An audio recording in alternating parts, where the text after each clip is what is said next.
एक पेशेंट जो खुद गंभीर मानसिक रोग स्किज़ोफ्रेनिया से पीड़ित थे, वो मुझे कमेंट करके पूछे कि मुझे गंभीर मानसिक रोग स्किज़ोफ्रेनिया है, क्या कभी ठीक होता है? इसका इलाज ज़िंदगी भर चलता है क्या? कब मैं कभी ठीक हो सकता हूँ कि नहीं? इस बारे में बात करने वाला हूँ। नमस्कार दोस्तों, आप सबका स्वागत करता हूँ मेरे चैनल पे।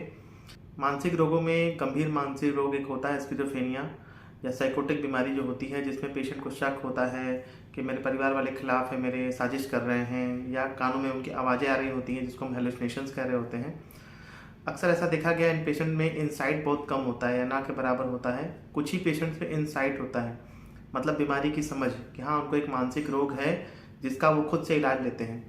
नॉर्मली जो मानसिक रोग होते हैं वो दो तरह के होते हैं, जिसमें कि एंग्जाइटी डिसऑर्डर्स के होते हैं या डिप्रेशन वाला होता है, न्यूरोटिक बीमारियाँ जो कि 70-80% होते हैं, और 10-15% या 20% होता है साइकोटिक बीमारियाँ होती हैं, जिसमें कि स्किज़ोफ्रेनिया बहुत मेन होती है। फिर बाइपोलर डिसऑर्डर भी हो जाता है जिसमें साइकोटिक फीचर हो जाते हैं। प्रायः ऐसा देखा गया है कि जिसको एक बार स्किज़ोफ्रेनिया हो गया है तो उसमें समझ की बहुत कमी होती है। पेशेंट को समझ ही नहीं आता है कि उसको कोई मानसिक रोग है, इनसाइट नहीं होता है। ऐसे पेशेंट अक्सर, जब आपको पता रहेगा कि आपको कोई बीमारी नहीं है, कोई प्रॉब्लम नहीं है, तब इलाज क्यों लेंगे? ऐसे पेशेंट के घर वाले जो होते हैं वो इलाज के लिए आते हैं। पेशेंट शक कर रहे होते हैं या अकेले में बातें कर रहे होते हैं, कानों में आवाज़ें आ रही होती हैं, तो इनका इलाज मुश्किल हो जाता है। पेशेंट ने मुझसे पूछा कि मुझे स्किज़ोफ्रेनिया है, क्या मैं कभी ठीक हो पाऊँगा कि नहीं हो पाऊँगा? ऐसे कुछ ही पेशेंट ऐसे होते हैं जो थोड़ी समझ अच्छी होती है, जिनकी आईक्यू अच्छा होता है, पढ़े लिखे ज़्यादा होते हैं, उनको बाद में स्किज़ोफ्रेनिया अगर हो जाता है, उनको कानों में आवाज़ आ रही होती है। कई बार पेशेंट बताते हैं कि मेरे कानों में आवाज़ें आती हैं, लोग मुझसे बातें करते हैं या कहते हैं कि इसको मार दो, या हेलुसिनेशंस हो रहे होते हैं। कई बार कुछ लोगों को दिखाई भी दे रहा होता है और उनको पता चलता है कि हाँ वो शक कर रहे हैं, अपनी पत्नी पर शक कर रहे हैं, ज़्यादा ही शक कर रहे हैं, इतना शक नहीं करना चाहिए उनको, या लगता है कि पड़ोसी मेरे खिलाफ हैं। उनको ये समझ में आता है कि उनकी बीमारी में प्रॉब्लम है, या कई बार वो जब दवा खा रहे होते हैं तो उनकी इनसाइट इम्प्रूव हो जाती है, तो उनको समझ में आने लगता है कि हाँ उनको एक मानसिक रोग था, केमिकल की प्रॉब्लम थी। या कई बार साइकेट्रिस्ट समझा देते हैं कि आपको एक केमिकल की प्रॉब्लम है जिसकी वजह से बीमारी हो रही है, तो वो सोचते हैं कि भाई उनका इलाज कब तक चलेगा। तो मैं आपको बताने वाला हूँ, जो भी जानकारी बताऊंगा वो रिसर्च के बेस पे बताऊंगा। रिसर्च में ऐसा पाया गया है कि 20 से 30% जो पेशेंट होते हैं स्किज़ोफ्रेनिया के, वो रिकवर हो जाते हैं, मतलब वो ठीक हो जाते हैं। ये क्योंकि स्किज़ोफ्रेनिया एक डिटोरिएटिंग बीमारी है, मतलब इसके ऐसा नहीं होगा कि बिल्कुल ठीक हो जाएगी, थोड़ा थोड़ा चलता रहेगा। लेकिन ठीक किसका होगा? पहली बात, जिसके अंदर इंसाइट इंप्रूव हो जाएगी, पढ़े लिखे अच्छे होंगे और ट्रीटमेंट सही से ले रहे होंगे और बातों को मानेंगे, डॉक्टर की बातों को पूरा मानेंगे। और सबसे जो बड़ी बात इसमें है, जो मेन बात भी हो सकती है, कि आपके साइकेट्रिस्ट अच्छे हों। ऐसे साइकेट्रिस्ट आप दिखाएं जो 5 से 10 मिनट आपको समय दें, बातों को लेकर समझाएं। उनका उद्देश्य ज़्यादा दवाइयाँ देना ना हो, क्या प्रॉब्लम अटक रही है, क्या बात को लेकर शक हो रहा है, क्या घर में फैमिली इशू हो जा रहे हैं, पति पत्नी की बन रही है कि नहीं बन रही है, पार्टनर की बन रही है कि नहीं बन रही है, लड़का घर में कैसे रह रहा है, क्या लड़का काम कर रहा है कि नहीं कर रहा है।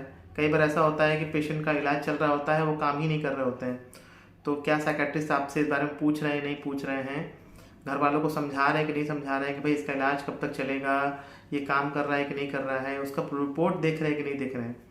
अगर आपके डॉक्टर का मकसद सिर्फ दवा लिखना है, 2 मिनट टाइम दिए कि हाँ फटाफट दवा लिखो और फटाफट आप नेक्स्ट पेशेंट बुला लिया, तो फिर ठीक होना मुश्किल हो जाता है। हो सकता है कि आप इलाज ले रहे हो, बढ़िया से इलाज करा रहे हो, लेकिन आपके डॉक्टर ही टाइम नहीं दे रहे हो। मैं अक्सर, मुझे पता चलता रहता है कि अरे उस डॉक्टर के यहाँ तो इतनी भीड़ होती है कि बस 2 मिनट टाइम देते हैं, बात ही नहीं कर पाते हैं हमारी। बहुत से एमआरस ने मुझे, फार्मा कंपनी के लोगों ने मुझे बताया कि हाँ फलाने डॉक्टर का तो बड़ा चलता है, लेकिन डॉक्टर साहब वो टाइम नहीं देते हैं, 2 मिनट का टाइम देते हैं बस।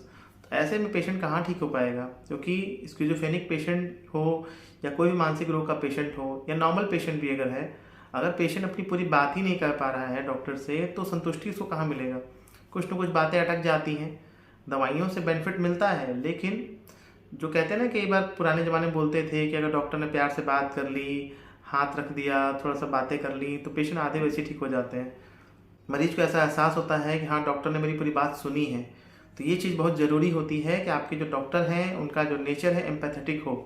एम्पैथेटिक मतलब आपकी भावनाओं को पूरा समझें, क्या पेशेंट की प्रॉब्लम अटक रही है, क्या बातें अटक रही हैं, उसको पूरा क्लियर बताएं, तब जाके पेशेंट ठीक होता है। तो स्किज़ोफ्रेनिया हाँ ठीक होता है, बिल्कुल ठीक होता है, रेशियो कम होता है बाकी न्यूरोटिक बीमारियों से, एंग्जाइटी डिसऑर्डर की बीमारियों से, क्योंकि ये गंभीर मानसिक रोग की बीमारी है और ये हर केस पे अलग होता है। ऐसा नहीं कि मैंने बोल दिया कि ठीक होता है तो सबका ठीक हो जाएगा, सबके लिए कंडीशन अलग अलग होती है। जैसे फॉर एग्जांपल इंसान को बुखार होता है तो 99 डिग्री भी बुखार होता है, 104 डिग्री भी बुखार हो जाता है। तो 104 डिग्री बुखार भी बहुत ज़्यादा हो जाता है, कई बार उससे मौत भी हो जाती है। तो क्या बुखार ठीक होता है कि नहीं होता है? बुखार बिल्कुल ठीक होता है, लेकिन केस टू केस डिपेंड करता है, आपके शरीर पर डिपेंड करता है, आपने दवा कैसे ली, किस डॉक्टर के पास गए, क्या कोई दवा मिस हो गई बीच में कि नहीं हुई। तो ये सबके लिए बताना अलग केस के लिए होता है, बहुत जिम्मेदारी भरा काम होता है। इसलिए जब तक हम पेशेंट को देखते नहीं हैं, सामने कंसल्ट नहीं करते हैं, तब तक एग्जैक्टली बता पाना मुश्किल होता है। ये बात मुझे बतानी थी इस वीडियो में कि हाँ, स्किज़ोफ्रेनिया टफ बीमारी है, गंभीर मानसिक रोग है, ठीक होने को हो जाएगा। बस आपके सही डॉक्टर आपको मिलने चाहिए और पेशेंट को भी डॉक्टर की पूरी बात माननी होगी, ये भी इसमें नियम होता है। तो उम्मीद करता हूँ वीडियो अच्छा लगा होगा, अच्छा लगा तो लाइक करेगा, चैनल पर नया है तो सब्सक्राइब करेगा। मिलते हैं दोस्तों किसी नई शानदार वीडियो में, तब तक के लिए नमस्कार।